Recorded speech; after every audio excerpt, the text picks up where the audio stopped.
While Star Trek may be about peaceful exploration and meeting new civilizations, sometimes this does not go to plan. As such, factions like the United Federation of Planets and Starfleet are forced to defend themselves. To do this, they employ a variety of weapons. The Star Trek universe actually has some very powerful weapons for various starships, starbases, and more. In today's Star Trek Explained video, we'll be diving into the different weapons of the Star Trek universe. We'll be focusing on some of the core weapons used in the long-running sci-fi series, but perhaps we should also explore some of the more obscure ones. Let us know in the comments. First, let's talk about phasers. Okay, engage!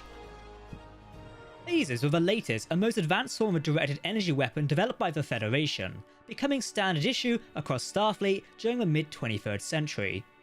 A century earlier, Starfleet and its predecessor, the United Earth Starfleet, relied on phase weapons, a similar but more primitive type of energy weapon.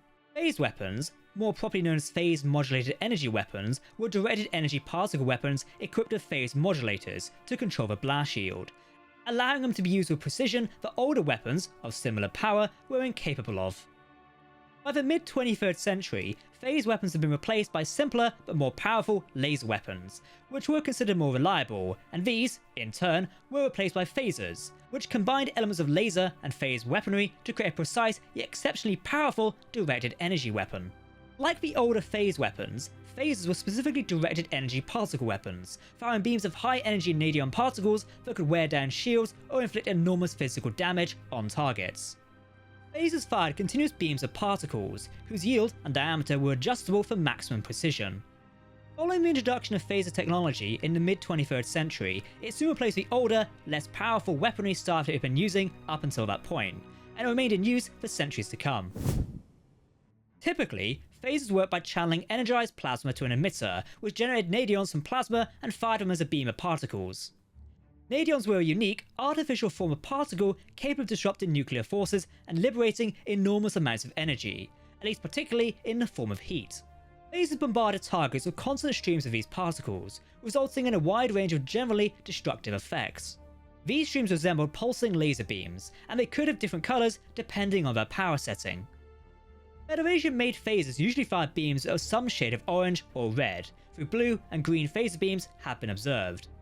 Prior to this explanation for phaser mechanics being set in stone in the mid-90s, expanded media sources and behind-the-scenes materials proposed a variety of different explanations. One early source claimed that phasers were lasers set to a pulsating frequency that interfered with the wave patterns of the target's constituent matter.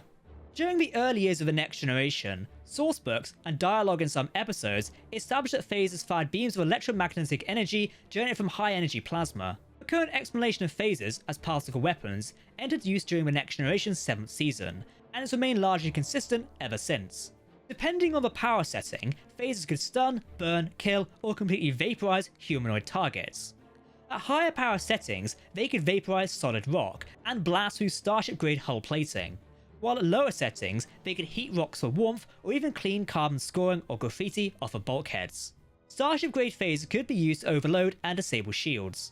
Phaser beams were highly modular, able to be made extremely narrow for precise cutting or broad for maximum impact.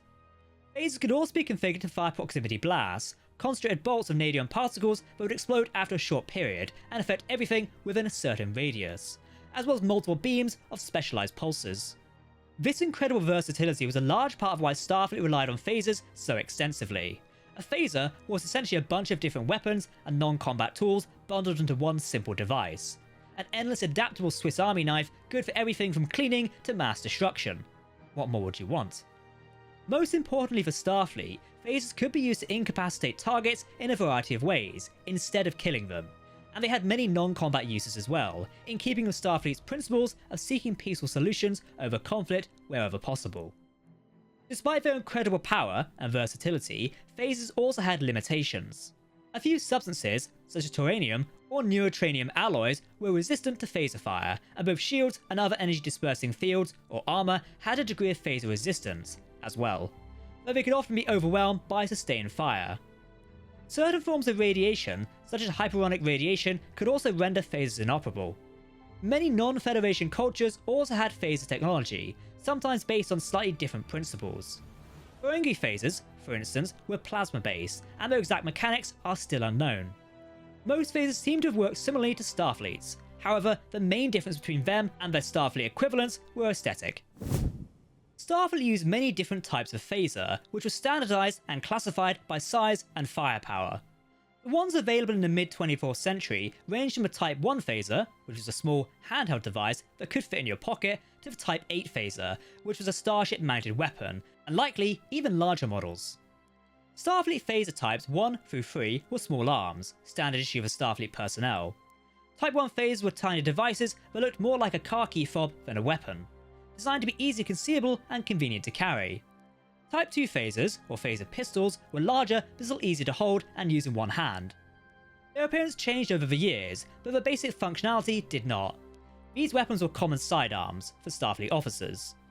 Type 3 phasers, or phaser rifles, were larger, two-handed weapons that packed more firepower and a greater rate of fire. They were handed out to Starfleet personnel in combat situations.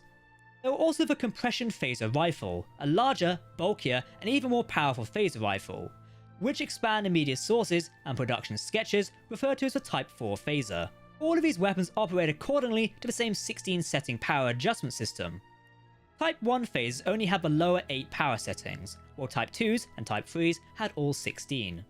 Only some of these settings have been seen used on screen, but the next generation technical manual lays out the effects of all of them. The lowest 3 settings were all stun settings, which could render humanoid targets unconscious for brief periods, with the duration increasing at higher stun settings. At this level, the disruption of nuclear forces in the target's constituent molecules by the nadions and the phaser beam weren't severe enough to cause any actual damage, but it disrupted the target system enough to render them unconscious. Stun settings were usually an effective means of subduing a target without causing lasting injury. Excessive exposure to a phaser on a stun setting could cause neurological and tissue damage, but under normal circumstances, this was rare. The higher stun setting could also inflict minor burns on targets, a consequence of energy liberated from the disruption of nuclear forces being released as heat at the point of contact with a nadion beam. Above the stun settings, this heat grew more extreme and more damaging.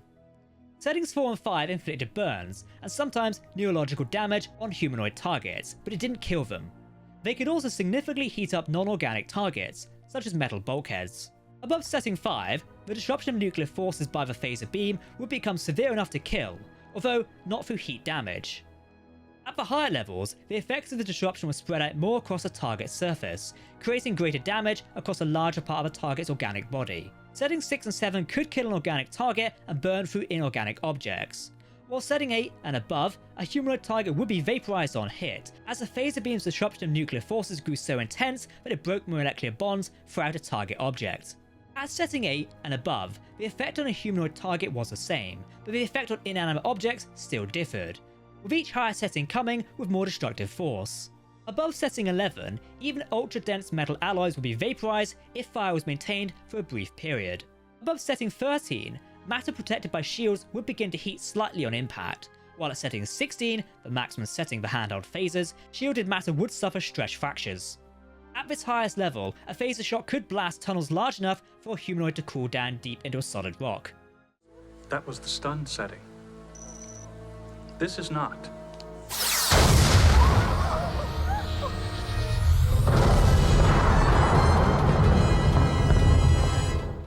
Phasers designed by other cultures seem to work in the same way, and they typically had similar settings. Examples include the phaser pistols and rifles used by the Bajoran Militia, the phaser pistols used by the Kzinti and the Vulcans, and the phaser rifles used by the Rigelians.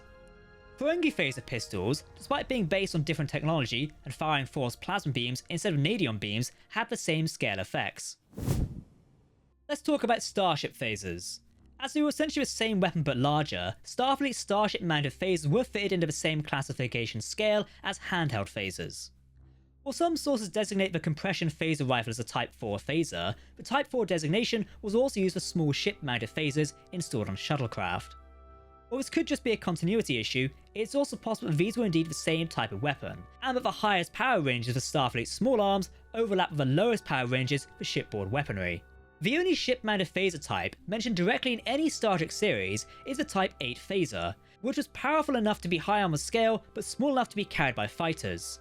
Various sourcebooks have established other Starship-grade types, however. Type 5 and 6 phasers were higher yield auxiliary craft weapons, used on shuttles and runabouts, while any higher level of phaser could be used as the main weapons of larger starships. The phaser banks of Miranda-class starships were Type 7, while the phaser arrays of Galaxy-class starships were Type 10.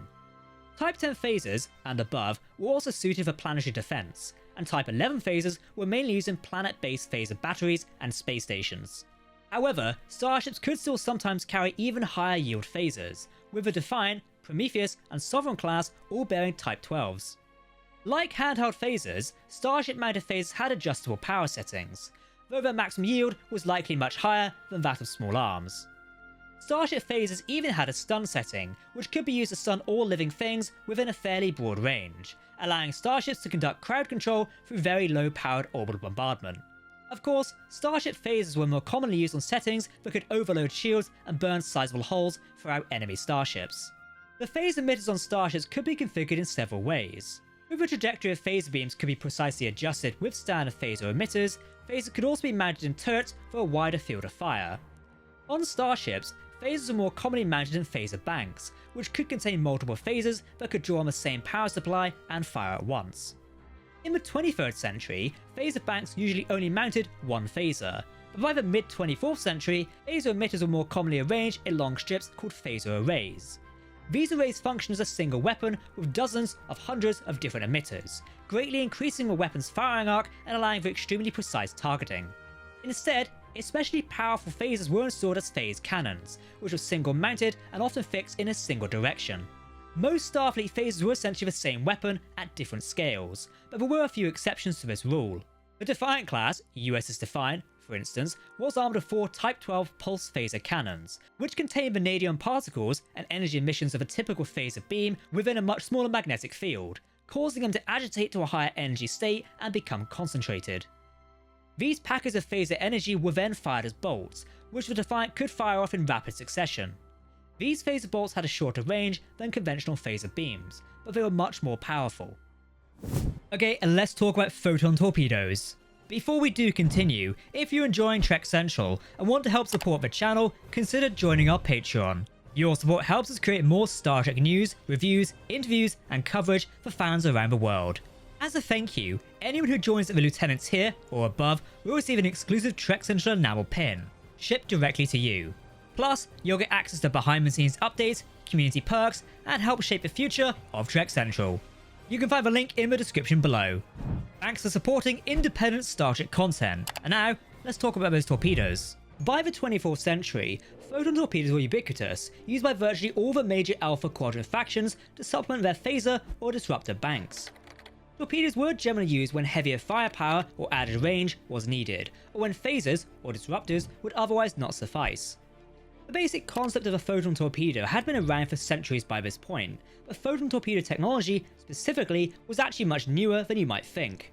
While the Klingon Empire had developed photon torpedoes and used them extensively on their ships as far back as the mid-22nd century, humanity was still using a much less powerful spatial torpedoes at that time. Circa 2153, the United Earth developed the photonic torpedo, an antimatter weapon that was essentially a primitive version of a photon torpedo. And during the early years of the Federation, these were the standard torpedoes used aboard Starfleet vessels. According to the Next Generation Technical Manual, Starfleet only developed the first proper photon torpedoes in 2215. These early torpedoes were inefficient and had both a low yield and relatively short range, and they were only suitable for use as defensive weapons. It took decades for these to be refined into the modern Starfleet photon torpedo, which finally began to be deployed in 2271. By the mid-24th century, the design had more or less been perfected, and photon torpedoes had become ubiquitous across Starfleet, as well as in the Klingon fleet and the space forces of other Alpha Quadrant powers. In broad strokes, photon torpedoes were fairly simple. They delivered shaped charges that used matter-antimatter annihilation reactions to unleash destructive pulses of energy by combining deuterium and antideuterium. The warheads of mid-23rd century Starfleet photon torpedoes functioned similarly to implosion-designed nuclear bombs, with reactants stored separately before being driven together to spur detonation. This design had a low rate of annihilation, which seriously limited the torpedo's yield. Modern Starfleet photon warheads instead feature thousands of small magnetized packets of deuterium and antideuterium, spread throughout their structure, with reactants separated by magnetic containment fields until detonation. This allowed annihilation to happen at much higher rates, resulting in a higher yield. The maximum yield for a photon torpedo of this type was around 64 megatons, and a blast from the warhead's detonation almost unleashed enormous amounts of gamma ray photons, which is how the photon torpedo got its name, as was a flood of ion radiation.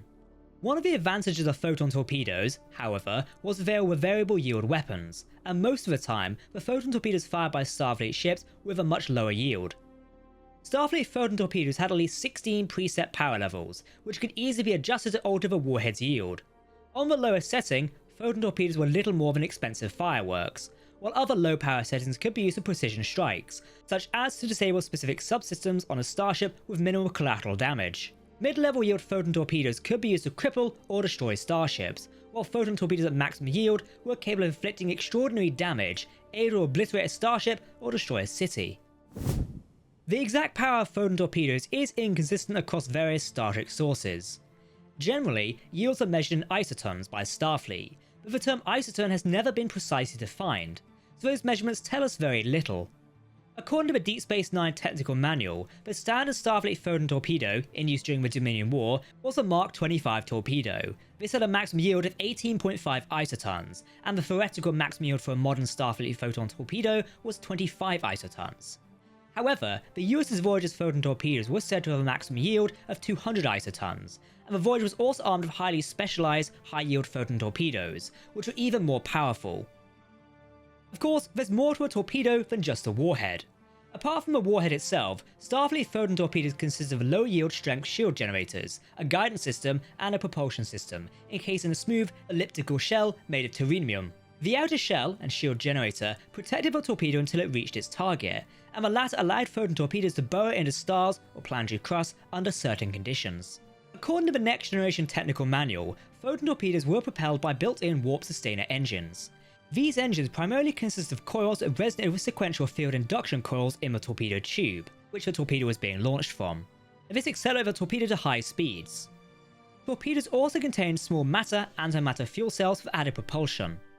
This process generated plasma exhaust in the photon torpedo tube, but it's unknown exactly how this happened. This system allowed photon torpedoes fired by ships at warp to maintain warp en route to the target, while photon torpedoes fired by ships at sublight speeds could accelerate but not break the warp barrier on their own.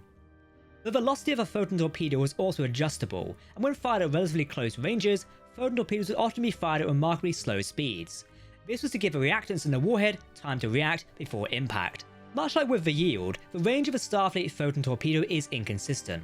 The Next Generation technical manual established that the design of an antimatter containment systems on Starfleet's mid-23rd century torpedoes limited their range to 750,000 kilometers, while mid-24th century photon torpedoes were effective at a range of 15 to 0.35 million kilometers, and Dominion War era torpedoes had an increased maximum range of 4.05 million kilometers. However, actual Trek episodes had given maximum ranges of everything from just 300,000 kilometers in the Next Generation to 8 million kilometers in Voyager, so the actual range is unclear. Photon torpedoes could also be used for a variety of tasks other than blowing up ships, and over the years Starfleet got quite creative with them. Standard photon torpedoes could be modified to deliver specialized yields, such as gravimetric charges, trilithium warheads, or biomolecular warheads carrying specialized Borg nanoprobes. Photon torpedoes could also be deployed as mines or delivered to a target site via transporter. Outside of combat scenarios, photon torpedoes could also be used to generate a shockwave to propel a starship out of decaying low orbit, to generate certain particles, forms of radiation, or reactions when detonated in a dying star, to expose the tachyon signatures of cloaked ships, or even as a light source in dark matter nebula. Photon torpedoes could also be modified into a sort of warp flare to emit a sustained polyamorous burst. Under certain conditions, photon torpedoes could also be used to create temporal rifts, and they could be used on lower power settings as fireworks or as training or display munitions. Starfleet also often conducted burials in space via photon torpedoes. This was done with modified photon torpedoes that had their warhead and most of their internal components removed, allowing a corpse to be sealed inside the casing and then shot into space following a ceremony. In some cases, the torpedo was fired into open space. In at least one case, it was fired onto a planet. This tradition was unofficial, but by the 24th century, it was fairly widespread amongst ship crews. These varied and creative uses of photon torpedoes underscore one of the most important aspects of Starfleet. No matter how heavily armed its ships were, no matter how many wars it wound up in, it was first and foremost a scientific institution, with its main objective being exploration and discovery, not warfare. Much as the ships of the Federation were used for many purposes other than combat, even their weapons had many non-combat uses, and a device as devastatingly destructive as a Photon Torpedo could be used constructively, without harming a single living thing. Of course, the latter 24th century saw the development of the Quantum Torpedo. This was an improved type of ordnance that came into service around 2371. While the Quantum Torpedo was powerful and quickly installed on many starships, Starfleet would continue to use the standard Photon Torpedoes on their starships alongside the Quantum variant. Okay, let's talk about Disruptors and their many versions. Disruptors were a fairly broad category of weapon, but they all had roughly the same typical destructive effects on targets. They disrupted molecular bonds and caused them to break down. This differed from the effects of phasers, which disrupted nuclear forces in target atoms to liberate large amounts of energy, but in practice, it was hard for an observer to distinguish between the two.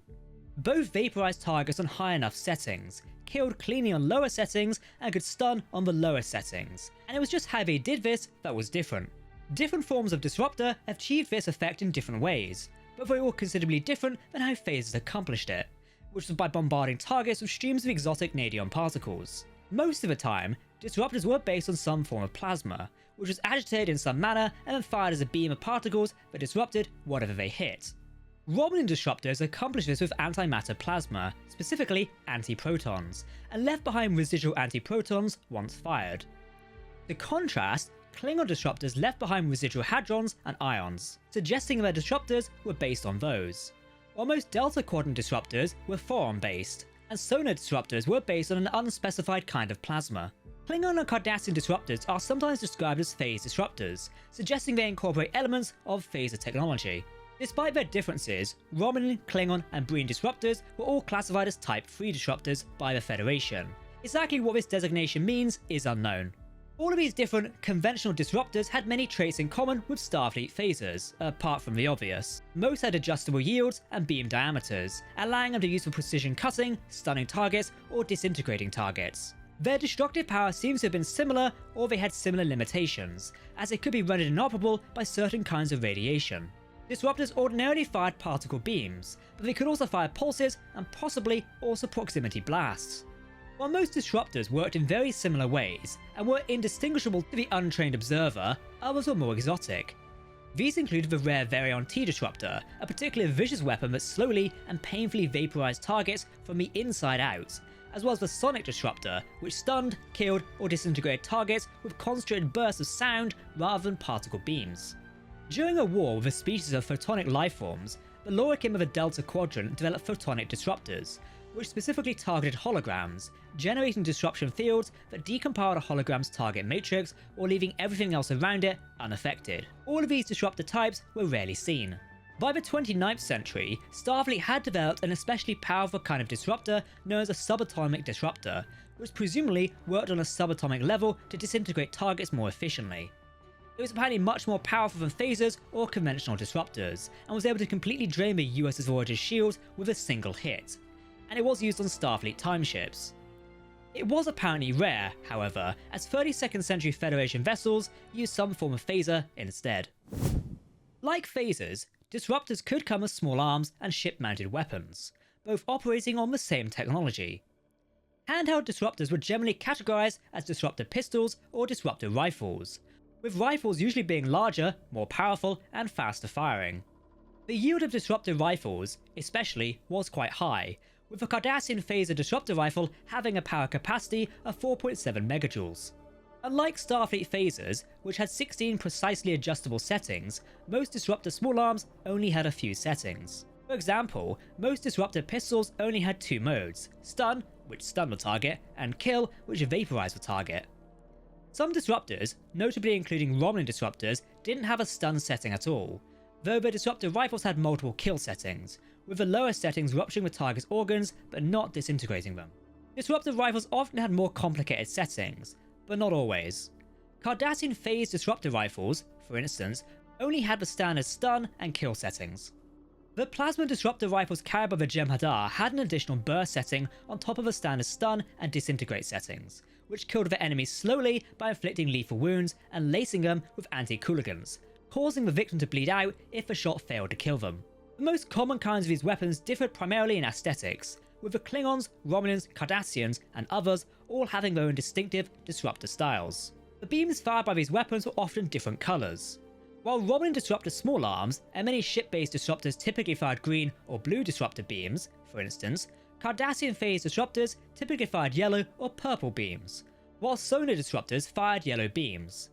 Jem'Hadar plasma rifles, which were a kind of disruptor, fired bolts of blue-white disruptor energy rather than beams. While most handheld disruptors were more powerful than their phaser counterparts, this wasn't always the case. Delta Quadrant 4 disruptors were known to be unstable, less clean than phasers, and slower to fire than some other disruptor or phaser types. Like with phasers, large disruptors could also be mounted onto ships as part of disruptor banks, disruptor arrays, or disruptor cannons. Klingon starships often boasted larger, high-yield disruptor cannons, while Romulan, Breen, Cardassian, and Borg ships, among others, were typically armed with Starfleet-style arrays or banks instead. Large, powerful disruptors could also be installed on space stations, or planetary surfaces as defensive weaponry, such as a Cardassian System-5 disruptor. Okay, Star Trek also has a bunch of other, similar-looking, totally not laser weapons that crop up from time to time. Most of them more obscure than phasers or disruptors. Among the more common examples were plasma weapons, a broad category that included some phasers and disruptors. Ferengi phasers, for instance, were considered both phasers and plasma weapons, as they fired force plasma beams, while Jem'Hadar plasma rifles functioned as disruptors, and many disruptors appear to have been plasma-based. However, there were also plasma weapons that fell into neither of those categories, and instead simply fired packets of raw plasma at targets, relying on the extreme heat of the plasma to inflict damage. Some forms of these weapons, such as the ones used by humanity and the Nausicaans in the early 22nd century, were considered primitive, and the lower yield ship-mounted plasma cannons used by humanity at this time were only good for destroying small asteroids. However, there were also more advanced plasma weapons, which apparently functioned similarly but had a much greater yield. These included plasma weapons developed by Starfleet at the turn of the 23rd century, and others used by the Nakul and Borg centuries later. Neutral particle weapons and X-ray lasers used by the Talarians in the 24th century were similarly considered primitive by the Federation of that time. The exact mechanics of those weapons is unknown, but they were unable to even penetrate the shields of Federation starships. Another less powerful kind of directed energy weapon was the compressed tetron beam weapon, usually seen as a sidearm, which could inflict severe physical trauma on targets, but not to the extent of a full-powered phaser.